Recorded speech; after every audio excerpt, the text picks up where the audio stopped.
So I had this great question the other day, and after I answered it, I thought, I know I need to make a video about it because I know that you would love to hear this question, this answer.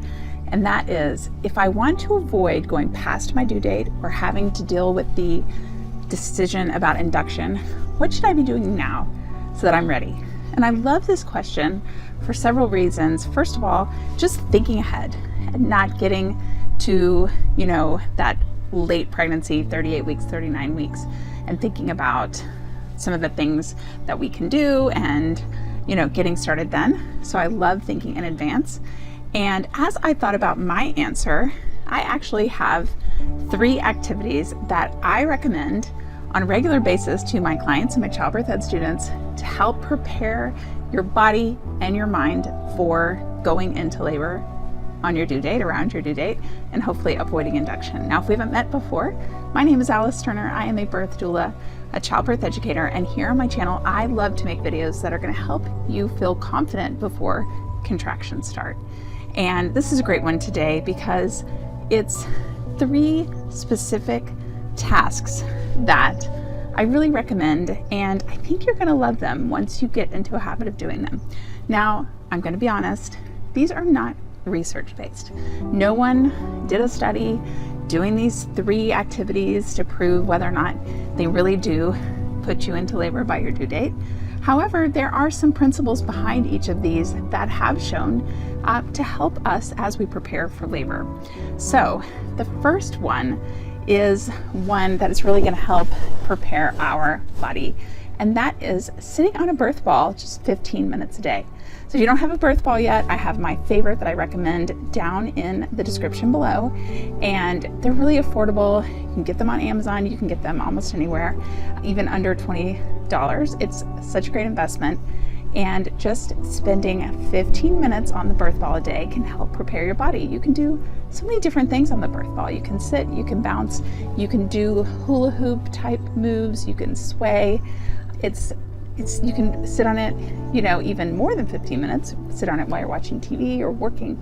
It's really a great way to get your body used to opening that pelvis and just make you really comfortable with sitting on the ball so that if you use it in labor, it's not going to feel foreign.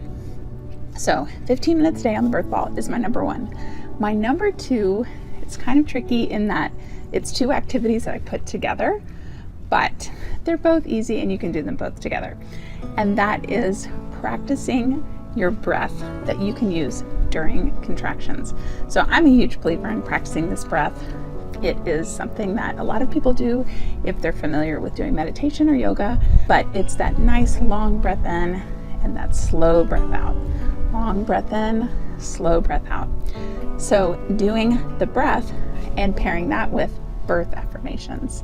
So birth affirmations are just sentences, phrases that we say to ourselves that help set our mind up for labor, that help us get that positive mindset, that we're really kind of brainwashing ourselves with this birth affirmation.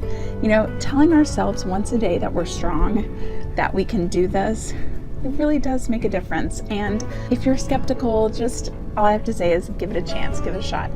And an easy way to do this is to pick out your affirmations that you want to say, record your own voice saying them on your phone, the voice memo, and then you can play it back while you are sitting on the birth ball and practicing your breath. So we're combining all of those activities together. Now, if you don't know which affirmations you would want, I'm going to also send you down below to this description where you can download a free list of like 150 birth affirmations that I put together. Okay, so super easy, really, really powerful. Now, the third thing that I recommend that you do every day is a little unconventional.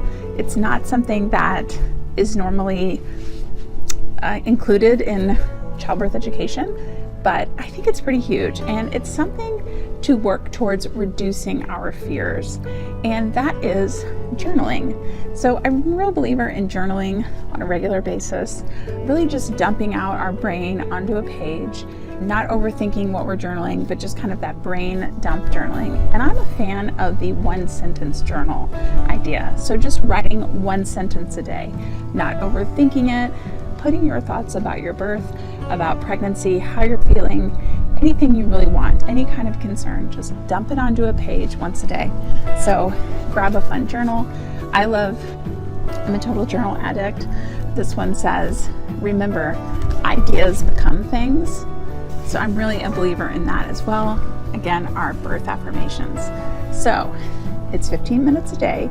We're setting up our mind, our body, and trying to reduce those fears so that we're going into that phase of the end of our pregnancy being ready. Now, if you are watching this and you're at the end of your pregnancy, that's okay. It's still a great activity to do this. But if you're watching this and you still have months or weeks out, just give it a try. 15 minutes a day. I would love to hear your thoughts down in the comment. Which one do you think is going to be the easiest for you to do on a daily basis? Let me know. Also, if you still have a few weeks before your due date, I'm going to point you to this video right here. I know you're going to want to check that out. It is a great one for practicing for birth. And I will see you guys next time. Bye.